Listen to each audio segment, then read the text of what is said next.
It hasn't taken that many months of the Biden presidency for the narrative to become pretty clear. Biden supposedly has things he wants to accomplish, and Joe Manchin is mostly going to tank those things. But Joe Manchin doesn't accept that label. Here he is being talked about this with, I believe it's Dana Bash. Let's take a look. Senator, I talk to Democrats who tell me the reason President Biden's ambitious agenda is so big and so bold is because they understand history. And history shows that the president's party, if they have majorities in Congress, as he does, oftentimes lose that in the midterm elections. And that's why they have a small window to get things done they believe is possible. So they believe that you're one of the main roadblocks on getting those goals accomplished. How do you respond to that? I'm not a roadblock at all. The best politics is good government. I can't believe that people believe that if you just do it my way, and that'll give us the momentum to get through the next election.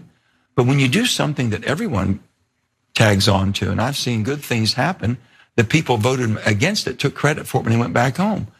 We won't give this system a chance to work. I am not going to be part of blowing up this Senate of ours, or basically this democracy of ours, or the republic that we have.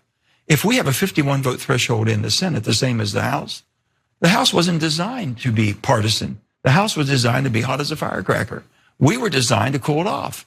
And that's the founding fathers. It was a brilliant strategy they looked at. So why can't we try to make this work? If you have the violent swings every time you have a party change, then we will have no consistency whatsoever. Okay, Francesca, is he lying or is he the dumbest man in America? I've been thinking about Joe Manchin more than I ever wanted to for a very long time now. And I talked to Emma Vigeland about it, and she was saying that it's all a branding exercise. It's about his ego. It's about this. I'm no longer convinced that it's about his ego or it's about a branding exercise for him. I think it is purely there is someone behind him, multiple people, multiple corporations pulling the strings. He is there in Congress, in the Senate, to drag his feet. That is all he's there to do. We don't know all of the dark money groups that contribute to him. We can imagine it's major fossil fuel companies. But look, he does not care about West Virginians. He does not care about their vote. I'm sure most West Virginians want $15 an hour as a minimum wage raise. I think that would be huge for them. They've got crazy, Dana Bash in that interview talks about the child poverty in that country. He knows that Republicans are bad faith actors. He knows that if he drags his heels, it'll swing back to Republicans. And the guy is, again, trotting out this line of, oh, we're so polarized. Homie, have you not been paying attention to the last 4 years? What do you think Trump was? The result of 8 years of blocking any kind of progress under Obama, and then turning around and nominating the id of America, right? Like, I think the cat's out of the bag on the "are we polarized" line. Yeah, and we need to cool down. We need to let the system work, because he just woke up a minute ago before that interview, and he has no prior experience with which to evaluate if we've had enough time for the system to work. No, he's lying there. I largely agree with you. It's just for the donors, because if it was about his ego, he'd want to stay in the majority so he can get things done. His strategy will lead to him being in the minority, so it can't be that. And look, for virtually every politician, when they speak, they're either lying or they're stupid. And so we have to evaluate which it is. And I'm sorry, you would have to be too stupid to believe what he said. It isn't possible. So the other one has to be it. He has to be lying. I'm sure he's dumb. Most politicians are dumb. I'm sure he's dumb, but he's not that dumb. He's heard the counterpoint to every stupid lie that he told in that too many times. He is lying. Yeah, no, I get it. It is both. But what is the causal factor here? It's lying. The reasons he's giving, he does not believe. I know that we're supposed to pretend. Yes. He's as Cenk says, the fine gentleman from his state or whatever.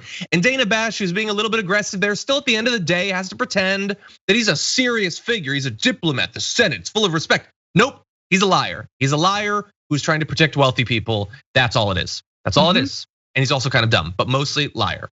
Yes, he's been asked this same question, John, a million times, backwards and forwards. And every time he's like searching his brain to think about how else he can say the exact same lie over and over again. That's why he comes off as stupid, because again, yeah, you're not that stupid if you keep on repeating this same lie. At no point does it dawn on him. No, he knows exactly what he's doing. He knows that he has to pretend bipartisanship still exists because he's afraid that actually a Biden infrastructure plan will hurt the donors that he's relying on. Because you know he's not relying on the people of West Virginia and their concerns. He's not relying on small dollar donations in an incredibly unequal state where the coal miners union, as Anna and I covered last week, like have come out and been like, no, yeah, we need a transition to green jobs. We want that because coal is done, it's gone. Help our communities. He doesn't represent them.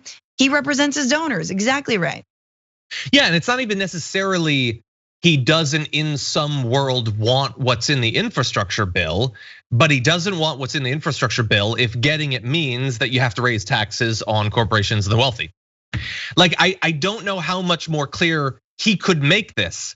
He has come out this year against raising those taxes and for not raising the minimum wage nearly as much as others want to. So are we supposed to endlessly speculate about whose side he's on? Right. He's screaming it at us. Yes. And so yeah, that's what he's there for. We just need bipartisanship. No, we know what the people actually think about these things, and we know that the Republican votes are not reflective of what they believe. They, like you, are protecting their interests.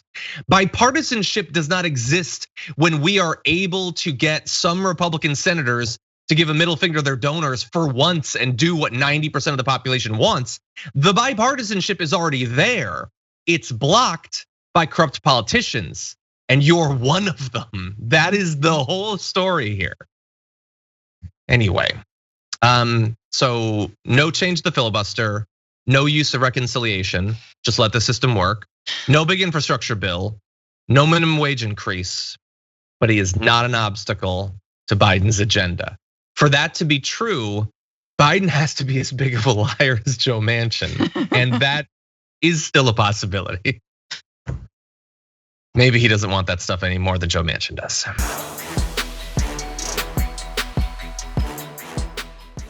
Check out the Damage Report podcast each day, wherever you get your podcasts, whether Pocket Casts or Stitcher or iTunes. You can join me as I give you the news and stories you want, with a range of co-hosts and interview guests jumping in on the fun each day. Again, that's the Damage Report, wherever you get your podcasts. And if you get them at iTunes, don't forget to rate and review. Sometimes I'll read them live on the show.